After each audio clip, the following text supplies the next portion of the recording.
दोनों पक्षों को हल कर निम्न कथनों की सत्यता की जांच कीजिए। ऋण 2 पूरे का घात 4 गुणा ऋण 2 पूरे का घात 2। तो पहले बायां पक्ष से ही हल करेंगे। देखिए बायां पक्ष में ये जो प्रश्न दिया है बाएं पक्ष में उसी को यहाँ पर लिखा गया है।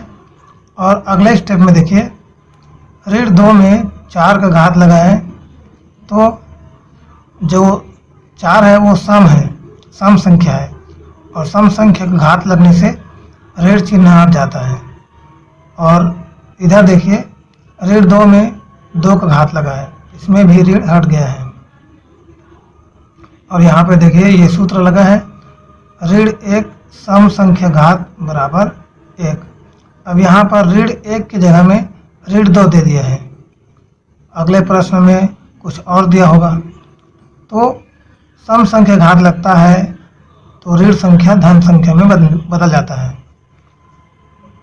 तो इस प्रकार से 2 घात 4 गुणा 2 घात 2 आया।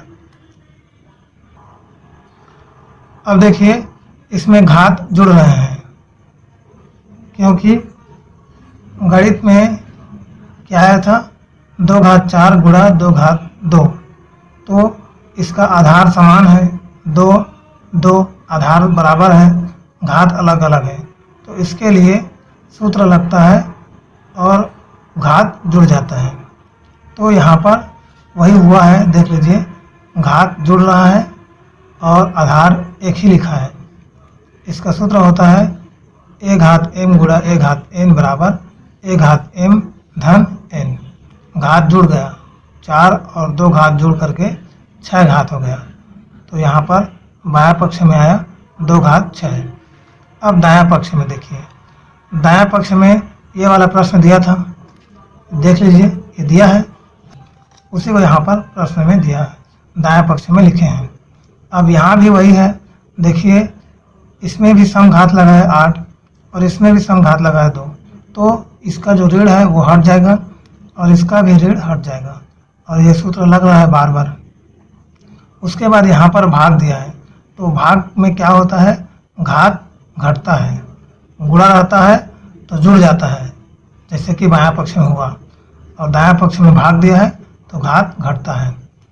तो देख लीजिए भाग वाला सूत्र a घात m भाग a घात n बराबर a घात m ऋण n। घात घट रहा है, 8 में 2 घात घटेगा और 2 घात 8 में से घटने पर 6 बचेगा, तो यहाँ पर भी आ गया 2 घात 6। तो बायां पक्ष में और दायां पक्ष में 2 घात 6 आया है। तो इसका मतलब क्या हुआ, उसका मतलब यहाँ पे देखिए, अतः बायां पक्ष बराबर दायां पक्ष हो गया। बायां पक्ष का मान भी आया है 2 घात 6 और दायां पक्ष का मान भी आया है 2 घात 6, तो दोनों पक्ष बराबर हो गए, इसलिए जांच सत्य है, जांच सत्य हो गया।